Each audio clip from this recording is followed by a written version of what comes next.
देखो, आज अपन त्रिभुज के बारे में जानेंगे।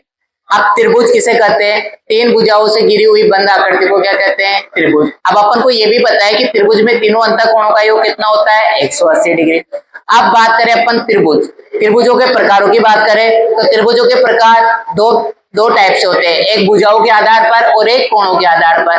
कोणों के आधार पर भी तीन प्रकार से होते हैं और भुजाओं के आधार पर भी तीन प्रकार से होते हैं। कोणों के आधार पर त्रिभुज होते हैं समकोण त्रिभुज, अधिक कोण त्रिभुज और न्यून कोण त्रिभुज। तो मैं आज आपको समकोण त्रिभुज के बारे में बताऊंगा। समकोण त्रिभुज को इंग्लिश में बोलते हैं राइट ट्रायंगल। अब समकोण त्रिभुज क्या होता है? ऐसा त्रिभुज जिसमें कम से कम ऐसा त्रिभुज जिसका एक कोण कितने डिग्री का होता है? 90 डिग्री का, उसे क्या कहते हैं? समकोण त्रिभुज। ठीक है, अब अपन समकोण त्रिभुज में एक प्रमेय लगाते हैं, कौन सी?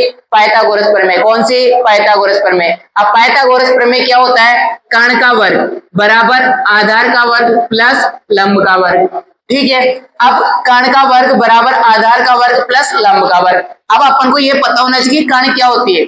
जो 90 डिग्री के सामने की भुजा होती है वो क्या होती है? कर्ण होती है। क्या होती है? कर्ण। अब बात करें लंब, लंब क्या होता है? जैसे अपन को कोई भी कोण दे दिया, थीटा दे दिया, उस एंगल के सामने की भुजा क्या कहलाती है? लंब। और जो शेष बची वो क्या कहलाती है? आधार। इसको इंग्लिश में बोलते हैं बेस। क्या बोलते हैं? बेस। तो पाइथागोरस प्रमेय क्या होती है? कर्ण का वर्ग बराबर आधार का वर्ग प्लस लंब का वर्ग। हिंदी में बोले तो किसी समकोण त्रिभुज की सबसे बड़ी भुजा का वर्ग शेष बची दो भुजाओं के वर्गों के योग के क्या होता है? बराबर। ठीक है, कर्ण को क्या बोलते हैं? हाइपोटेनस। आधार को क्या बोलते हैं? परपेंडिकुलर। नहीं, आधार को क्या बोलते हैं? बेस। और लंब को क्या बोलते हैं? परपेंडिकुलर। ठीक है, स्टॉप।